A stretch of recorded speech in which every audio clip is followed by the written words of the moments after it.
Give a big round of applause for Arjan Pre. First of all, I just want to thank Dave and Jazzy, the counselors, for their kind words. I want to thank each and every person, society, and business that's in attendance today.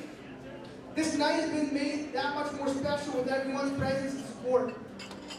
It truly means a lot to me, and today will be a day I remember for the rest of my life. It's taken me 26 long years to be able to get up here and speak in front of all of you. Now that I'm finally qualified to compete in the Olympic Games and set my sights on winning a medal for my country. Now that I've finally realized my goal and I'm on the cusp of realizing my dream. The road has been long and tough, dipping through the deepest of valleys and climbing over the tallest of peaks. The challenges and obstacles a wrestler has to overcome are tremendous and truly unique. Only those men that have walked that path before can truly appreciate the hard work and dedication it takes for a wrestler to get to the Olympics and compete for a medal. This is why I tried to make a point in getting all past and present wrestlers together and make tonight a celebration of the sport of wrestling that we've all loved and have all heard for and triumphed in at one time or another. Almost everyone knows how important my family is to me. Putting together this great event is just an example of how they continue to come together and support me in every way possible. As I grew up in this sport, I would continuously hear these mystical names and would hear stories that glorified certain men into something like gladiators. Ruthless, brutal, and violent men. Some of the best wrestlers this country's ever produced. I would hear stories of the old wrestling room up at SFU and the intensity and violent nature of those training in the dungeon. Not until several years later, when I became more of a student of the sport, was I able to put a face to these names and these stories. These guys were the original bad boys of wrestling, who were world-class competitors and set the standard for wrestling in Canada, and more specifically the room up at SFU. Throughout my development as a wrestler, my father and uncles wanted me to become as great as these guys. To have close to the resumes these guys have and leave an impact on the sport that will be remembered for all time. There's a board in the wrestling room that has pictures and names consisting of the best wrestlers that have come and gone through the program up at SFU, a kind of wall of fame, including all the national champions, most of whom went on to represent the country at the Olympic Games.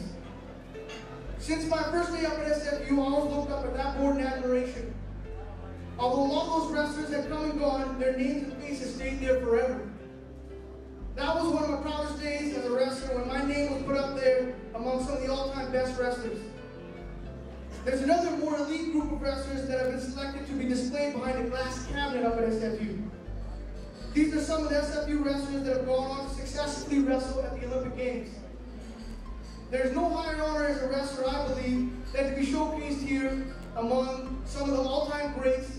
And as I take aim at the Olympic Games, I hope my performance will be deserving enough to one day be showcased along some of these men in attendance today. So here I am, 1 month out from the Olympic Games. My fire and passion for the love of this sport still burns as hot as ever. I'm proud to be on this team while being a true BC product. Born and bred in this beautiful country, I came up through the elementary and high school wrestling programs offered here in BC. Coached by BC coaches, training among BC wrestlers. And now I'm heading to the Olympic Games. My making the team is proof that BC is still the premier program in Canada and still produces world-class wrestlers. This should give comfort to all those that train here that you're in the right place. The future looks great for the sport of wrestling in BC. As an Indo-Canadian, I'm especially proud of the up-and-coming boys that are sure to have just as much and even more success than myself. This sport has allowed our Indo-Canadian community to come together and focus our energies into developing our youth into champions both on the mat and off the mat.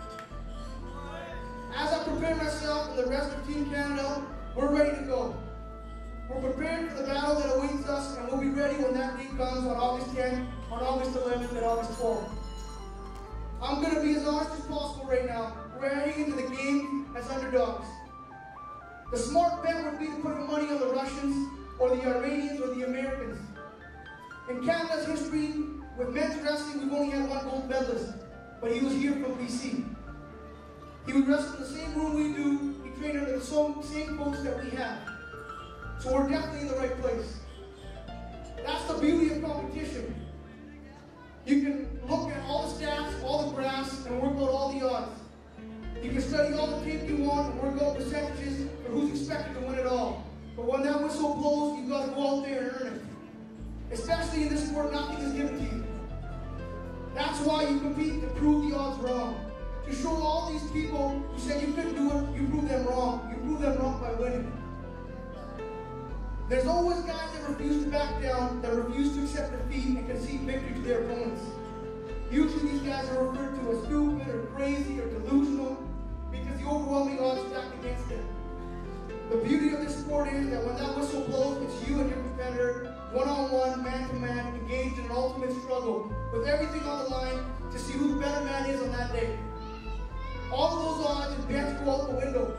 Those guys referred to as stupid or crazy or delusional, those guys come out of nowhere and shock the world. You've got to be a little crazy to do what we do. You've got to be a little crazy to become champion of the world. And in 1 month, Team Canada will be sending 3 wrestlers from BC at 66 kilos, 74 kilos in heavyweight that intend on doing just that. I want to thank everybody here once again for coming. You're all part of my support network and my team. Without each and every one of you, I would not be able to stand up here and ramble for the last 5-10 minutes and be able to chase my dream. Thank you, and let's have some fun tonight.